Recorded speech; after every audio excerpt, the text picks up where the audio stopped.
Hello students, स्वागत है आप सभी का एक बार फिर से हमारे इस ऑफिशियल यूट्यूब चैनल में जिसका नाम है एसोल सॉल्यूशन। मैं चंदन कुमार हाजिर हूँ आप सभी के सामने अपनी एक और नई वीडियो के साथ।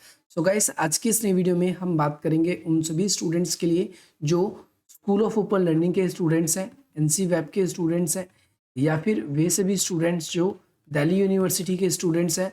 उन सभी के पास में बीए प्रोग्राम का कोर्स है, 6 सेमेस्टर में पढ़ते हैं, और उन सभी के पास में हिस्ट्री का सब्जेक्ट है। इसका सब्जेक्ट है हिस्ट्री का सब्जेक्ट है, और वो issue in 20th century world history second पढ़ रहे हैं, यानी 20वीं शताब्दी का इतिहास पढ़ रहे हैं। तो आज की नई वीडियो उन सभी स्टूडेंट्स के लिए मोस्ट इंपॉर्टेंट रहेगी। इसके अंदर हम ऑल इंपॉर्टेंट क्वेश्चंस और उसके आंसर्स की बात करेंगे। और यहाँ पर बहुत सारे स्टूडेंट्स ऐसे हैं जो इस वीडियो के पीडीएफ को डाउनलोड करना चाहते हैं, तो डाउनलोड कर सकते हैं, लिंक डिस्क्रिप्शन बॉक्स में दिया गया है। दूसरी चीज़, अगर आप सभी इंपॉर्टेंट क्वेश्चन की क्लास में, तो इससे एक क्वेश्चन भी बाहर नहीं जाएगा। सिंपली आप सभी के पेपर में यही क्वेश्चन आएंगे, आपको परेशान होने की जरूरत नहीं है। बहुत सारे स्टूडेंट्स की कमेंट्स आ रहे थे, इसलिए दोबारा से इस वीडियो को रिकॉर्ड किया जा रहा है, ताकि वे सभी स्टूडेंट्स जिन्होंने प्रीवियस वीडियो नहीं देखी थी, ये फाइनल वीडियो है, अगर आपने ये कर लिए तो आपको कुछ और करने की जरूरत नहीं है। फर्स्ट क्वेश्चन आपकी स्क्रीन पर आ चुका है, और आप लोगों को मैं बता दूं, कोल्ड वॉर से रिलेटेड मैक्सिमम जो है वो आपके 2 क्वेश्चन, और मिनिमम की बात करूं तो मिनिमम यहाँ पर एक क्वेश्चन आप सभी का पक्का आना ही आना है। तो यहाँ पर कोल्ड वॉर क्या है, जैसे मैं आपको प्लेलिस्ट दिखा दूं पहले यहाँ पर। तो कोल्ड वॉर की उत्पत्ति कैसे हुई, कोल्ड वॉर है क्या, यहाँ पर एक्सप्लेन किया गया है। इसके बाद में कोल्ड वॉर के जितने भी फेजेस हैं, जितने भी चरण हैं, इन सारे के सारे चरणों को हमने यहाँ पर एक्सप्लेन कर रखा है। अगर आप लोगों ने नहीं देखा है तो आप देख सकते हैं। जैसे इस वाले क्वेश्चन में आपसे पूछा गया है कि कोल्ड वॉर के उत्पन्न होने के क्या कारण थे और इसके क्या परिणाम थे। तो डायरेक्टली आप क्या करो, जैसे कोल्ड वॉर की उत्पत्ति कैसे हुई, पहले यहाँ पर ये एक्सप्लेन किया गया है। इसके बाद में आपसे ये पूछा गया है कि कोल्ड वॉर के उत्पन्न होने के कारण क्या थे, तो यहाँ पर आप सभी को ये बताया गया है कि कोल्ड वॉर के उत्पन्न होने के क्या कारण थे। आप डायरेक्टली इस वाली वीडियो को आप देखिए। इसके बाद में आपसे पूछा गया है कोल्ड वॉर के विभिन्न चरणों को बताइए। तो कोल्ड वॉर के कई सारे फेजेस हैं, हम डायरेक्टली इसके फेजेस की बात करते हैं, क्योंकि आप सभी के लिए फेजेस की जो वीडियो है वो यहाँ पर सिंपली अपलोड कर रखी है। जैसे आप यहाँ देखेंगे, कोल्ड वॉर का दूसरा चरण है, कोल्ड वॉर का पहला चरण है, तीसरा चरण है, चौथा चरण है। इसके बाद में कोल्ड वॉर से रिलेटेड और भी क्वेश्चंस जैसे आपके पेपर में बनते हैं, नीचे हमने ये भी बता रखे हैं। यहाँ पर देखो, प्रथम विश्व युद्ध के कारण शीत युद्ध के जो विभिन्न चरण है, इस वाले को वीडियो को भी आपको देखना है। तो यहाँ पर कोल्ड वॉर से रिलेटेड जितने भी है, चाहे वो चरणों की बात कर ले, वैसे विभिन्न चरणों के बारे में तो नहीं पूछेगा, किसी एक स्पेसिफिक चरण के बारे में पूछेगा, या फिर आपसे बोलेगा 1949 से लेकर 1953 तक के जो जो उनसे शीत युद्ध की प्रमुख घटनाएं हैं उनका वर्णन करें, या फिर किसी 2 घटनाओं का आपको नाम दे देगा। आपसे ऐसे बोलेगा क्यूबा मिसाइल संकट से बाद तक साल्ट थ्री, या फिर आपसे यूरोपीय सुरक्षा परिषद के जो सम्मेलन हुए थे उसके बारे में आपसे पूछ लेगा, उस बीच की प्रमुख घटनाओं का वर्णन करें, या फिर शीत युद्ध के उत्पन्न होने के दूसरे चरण की व्याख्या करें, तीसरे चरण की व्याख्या करें। तो आपसे क्वेश्चन में ये चीज पूछी जा सकती है, तो आपको ध्यान रखना है। नेक्स्ट क्वेश्चन है, क्वेश्चन नंबर 3 है। इसमें आपसे पूछा गया है कि सोवियत संघ के विघटन के कौन कौन से कारण है, इसकी आपको व्याख्या करनी है। सोवियत संघ के विघटन के क्या बताने हैं, आपको कारण बताने हैं। तो सोवियत संघ के डिसइंटीग्रेट होने के कारण कई सारे हैं। जैसे सबसे पहले आपको बता दूं कि सोवियत संघ के जो कम्युनिस्ट पार्टी का शासन था, उन्होंने अपना अधिकतर जो पैसा है वो दूसरे देशों को अपने साथ शामिल करने में और साथ ही साथ हथियार बनाने में खर्च कर दिए, जिसकी वजह से वो जनता की आम आकांक्षाओं को पूरा ना कर पाए। अगर हम देखेंगे सोवियत संघ का उत्पत्ति का, तो सोवियत संघ की उत्पत्ति 1917 में हुई और 1991 में इसका विघटन हुआ। इस बीच में लगभग 70 वर्षों में एक ही पार्टी, कम्युनिस्ट पार्टी का शासन था, और इस कम्युनिस्ट पार्टी का जो तानाशाही रवैया वो काफी ज्यादा बढ़ गया था। जनता इनके शासन से बहुत ज्यादा परेशान थी, ये कुभ्रष्ट हो चुकी थी, और साथ ही साथ में जनता की आम जो रेस्पिरेशन, जो आकांक्षाएं थी, उनको पूरा करने में ये असफल रही। इसीलिए भी इसका क्या हो जाता है, डिसइंटीग्रेट हो जाता है। इसके बाद में हम बात करते हैं मिखाइल गोर्बाचेव की नीति। तो मिखाइल गोर्बाचेव के द्वारा 2 नीतियां चलाई गई थी, पहला ग्लासनोट, दूसरा पेरेस्ट्रोइका।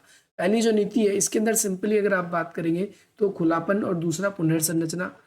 जब मिखाइल गोर्बाचेव 1985 के बाद में सोवियत संघ की राजनीति में मुख्य भूमिका निभाते हैं, तो इन्होंने सोचा कि अगर हम अपने देश को विकास करवाना चाहते हैं, सोवियत संघ को तेज बनाना चाहते हैं, तो हमें इसको पुनर्गठन करना पड़ेगा। इसीलिए इन्होंने थोड़ी सी लोकतांत्रिक व्यवस्था और थोड़ी सी, आप सभी ने देखा कि जो है पूंजीवाद की तरफ इनका थोड़ा सा संक्रमण हो रहा था।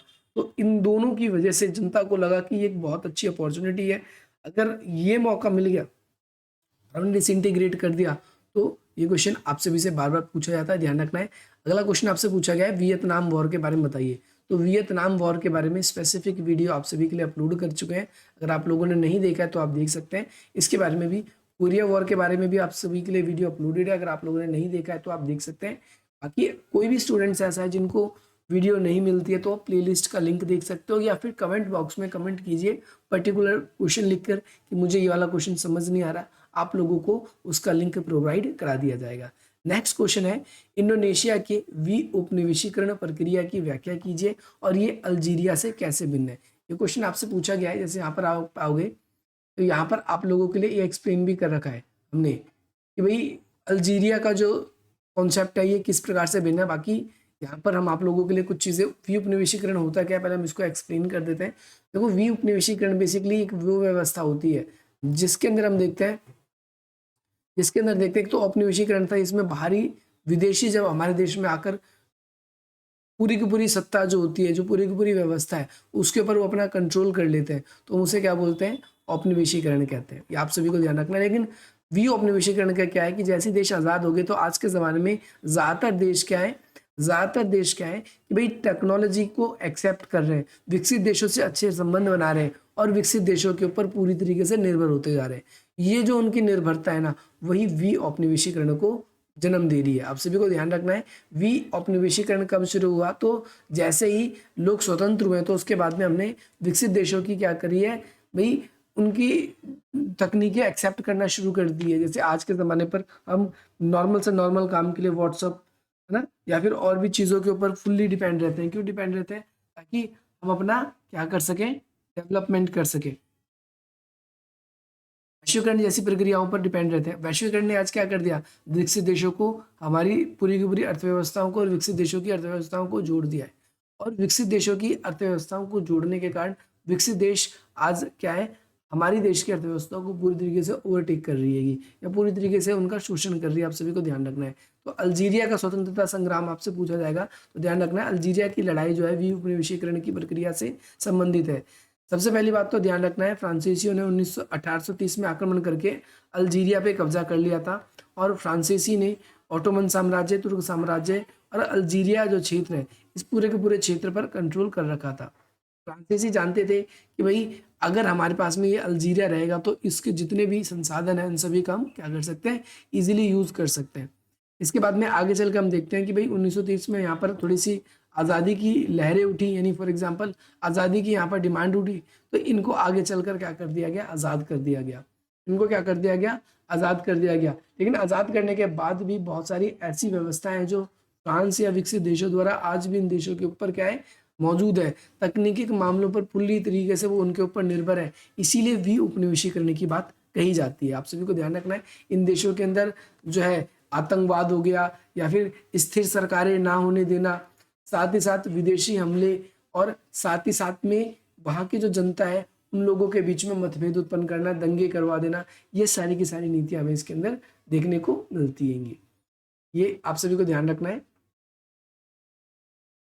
आप सभी के लिए इंपॉर्टेंट है। एक ये वाला, इंडोनेशिया में जो वी उपनिवेशीकरण की व्याख्या करनी है आपको, और ये अल्जीरिया से कैसे अलग है। इंडोनेशिया में भी वी उपनिवेशीकरण हुआ है और अल्जीरिया में, तो दोनों में डिफरेंस करना है आपको। अल्जीरिया का जो स्वतंत्रता संग्राम है इसको आपको डिफाइन करना है और साथ ही साथ वी उपनिवेशीकरण की प्रक्रिया के बारे में भी आपको बताना है। नेक्स्ट क्वेश्चन है आपसे पूछा गया है, वी उपनिवेशीकरण की जो प्रक्रिया है उसका क्या प्रभाव पड़ता है। तो जो स्थानीय देश होता है वी उपनिवेशीकरण के कारण वो पूरी तरीके से विकसित देशों के ऊपर निर्भर हो जाता है, आश्रित हो जाता है। पहली बात आपको ये याद रखना है। दूसरी बात आपको ध्यान रखना है कि जो विकसित देश हैंगी वो विकासशील देशों की जो जितने भी प्राकृतिक संसाधन है उन सभी प्राकृतिक संसाधनों का दोहन करते हैं। इसके अलावा उन देशों के अंदर ना केवल आर्थिक शोषण बढ़ा है और बल्कि लोगों का जो कल्चर है वो सारी की सारी चीजें भी वो इम्पैक्ट करती हैगी। तो ये वाला कॉन्सेप्ट भी आप सभी को क्या करना है, याद रखना है। इसके बाद में वैश्विक पर्यावरण पर वाद विवाद कौन कौन से है, उत्तर दक्षिण विभाजन बताना है। उत्तर दक्षिण विभाजन करने का मतलब सिंपल सा यहाँ पर यह है कि विश्व का जो पर्यावरण है उसको हमने, एक तो उत्तर की तरफ जो नॉर्थ है इस तरफ विकसित देश रहते हैं, जो साउथ है इधर विकसित देश नहीं रहते। तो जो विकसित देश यहाँ पर नहीं रहते तो यहाँ पर बेसिकली हम क्या देखते हैं कि अल्प विकसित देश ने विकास की प्रक्रिया में काफ़ी लेट कदम रखा है, क्योंकि ब्रिटेन जैसे देश है जिन्होंने 1750 के टाइम पे ही लगभग इंडस्ट्रियलाइजेशन वहाँ पर हो गया, लेकिन भारत जैसा देश 1947 में आज़ादी हुआ, इंडस्ट्रियलाइजेशन कितना लेट स्टार्ट हुआ। ऐसे विश्व के बहुत सारे देश हैं। आज विकसित देशों ने अपना विकास कर लिया है, लेकिन वो अंतर्राष्ट्रीय स्तर पर वो एक ही बात कहते हैं कि हमें पर्यावरण को सुरक्षित करना चाहिए, और वो पर्यावरण को सुरक्षित करने की बात करते हैं। लेकिन वर्तमान समय में देखें तो ये देश जो कब से पर्यावरण का दोहन कर रहे थे, लगभग 100 साल से भी अधिक साल तक इन्होंने पर्यावरण का खूब दोहन किया है, पर्यावरण को पूरा नुकसान पहुंचाया है। लेकिन आज के ज़माने में जब ये विकासशील देश विकास करने की इनकी बारी आ रही है, तो इनके ऊपर ये कहते हैं कि हमें पर्यावरण के ऊपर संरक्षण के लिए हमें देशों के ऊपर प्रतिबंध लगाना चाहिए, CFC गैसों का उत्सर्जन ना हो। हालांकि अगर हम देखें तो विकसित देशों ने पर्यावरण को विकासशील देशों की तुलना में अधिक नुकसान पहुंचाया है। अगर ओजोन परत में छिद्र की बात करें तो वो उत्तर के जो देश हैं उन देशों के कारण ज़्यादा हुआ है। तो इस वजह से यहाँ पर ये विवाद बना रहता है कि भाई जैसे क्योटो प्रोटोकॉल हुआ था, आप सभी को बताया, तो उसके अंदर जो है भारत, चीन या विश्व के ऐसे विकासशील देश जो औद्योगिक प्रक्रिया में उससे हम गुजर ही रहे थे, तो उन देशों को छूट दी गई थी। उसका रीज़न ये था कि उत्तर दक्षिण विभाजन, क्योंकि उन्होंने तो अपना पहले ही विकास कर लिया था। अगर ये दोस्त भी अपनी अर्थव्यवस्था पर क्या करते, प्रतिबंध लगा लेते, अगर ये देश भी अपनी अर्थव्यवस्था पर क्या करते, प्रतिबंध लगा लेते, तो इनका कभी डेवलपमेंट ही नहीं हो पाता। इसीलिए आप सभी को ध्यान रखना है। इसके अलावा नॉर्थ में और साउथ में हुए जो पर्यावरण कुछ आंदोलन है, इसको आपको बताना है कि भाई कौन कौन से पर्यावरण आंदोलन है। इसके बाद में भोपाल गैस त्रासदी है, इसके ऊपर कंप्लीट वीडियो हमने बना रखी है, अगर आप लोगों ने नहीं देखा है तो आप देख सकते हैं। चेरनोबिल आपदा कांड क्या है, अगर आप लोगों ने ये वीडियो नहीं देखी है तो आप ये भी वीडियो देख सकते हैं, ये भी आप सभी के लिए अपलोड कर दी गई है।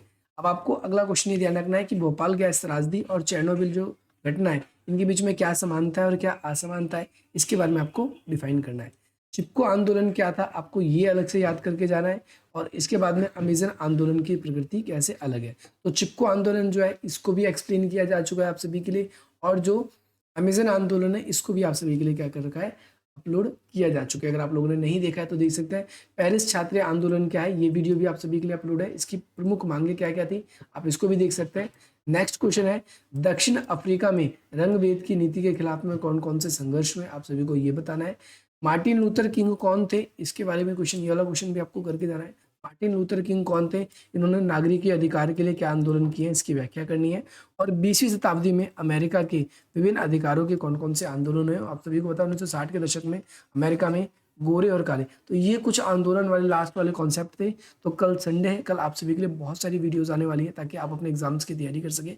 अगर आप लोगों को ये वीडियो पसंद आई और आपको इंपॉर्टेंट क्वेश्चन पता चल गए तो आप इस वीडियो को लाइक कर सकते हैं, अधिक से अधिक मित्रों तक शेयर कर सकते हैं, और हमारे इस चैनल को सब्सक्राइब कर सकते हैं। बाकी मिलते हैं आप सभी से अपनी अगली वीडियो में। जय हिंद, जय भारत।